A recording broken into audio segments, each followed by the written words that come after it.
Сәлем достар, сіздермен Гаухар. Бүгін майсыз, жұмыртқасыз, сүтсіз, осындай өте дәмді, жұмсақ болып шығатын нандарды жасайтын боламыз. Нанның формасын күлше нан тәріздес етіп жасасаңыздар да болады. Алдымен суды жылытып алып, табамызға құямыз. Судың температурасы қатты ыстық болмауы қажет. Одан кейін 1 шай қасық ашытқыны қосамыз. Шамамен 4-5 грамдай болуы керек. Келесі кезекте 2 шай қасық қантты қосамыз. 1 шай қасық тұзды қосып, ашытқының көтерілгенін күтпейміз, бірден барлығын араластырамыз. Одан кейін ұнның мөлшерімен саламыз. Шамамен қыздар 350-400 грамдай ұн кетеді. Бірақ та әркімнің құрамындағы ұн әртүрлі болғандықтан ұнды аздап салыңыз. Өйткені барлығын салып жіберсеңіз, сіздің ұныңыз, қамырыңыз қатты болып кетуі мүмкін.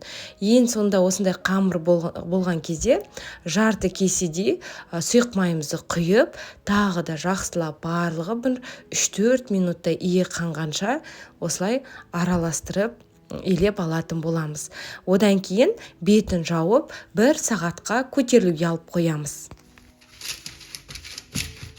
Шамамен 30-40 минут ішінде біздің ашытқымыз жақсы болса көтеріледі. Осылай дөңгелекті формамызды жасап, бетін жауып 10-15 минутқа алып қоямыз. 15 минуттан кейін мінеке біздің күлше нандарымыз көтеріле бастады. Енді осылай әдемілетіп, өрнектерін жасайтын боламыз. Келесі кезекте жұмыртқаға сәл ғана сүтті қосып, араластырып барлық жеріне жағып шығамыз. Сол кезде біздің нанымыз жып-жылтыр, әдемі болып пісетін болады.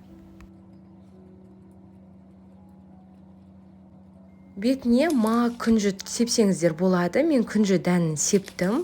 Одан кейін 200 градуста қыздырылып тұрған пеште 15-20 минут беті қызарғанша пісіреміз. Піскеннен кейін бетіне бірден ыстықтай сары майды жағып қойыңыздар. Сол кезде нандарыңыз жұмсақ әрі дәмді болады. Мінеке қыздар, біздің күлше нанымыз дайын болды. Рецепт ұнап жатса лайк басып сақтап алуды ұмытпаймыз.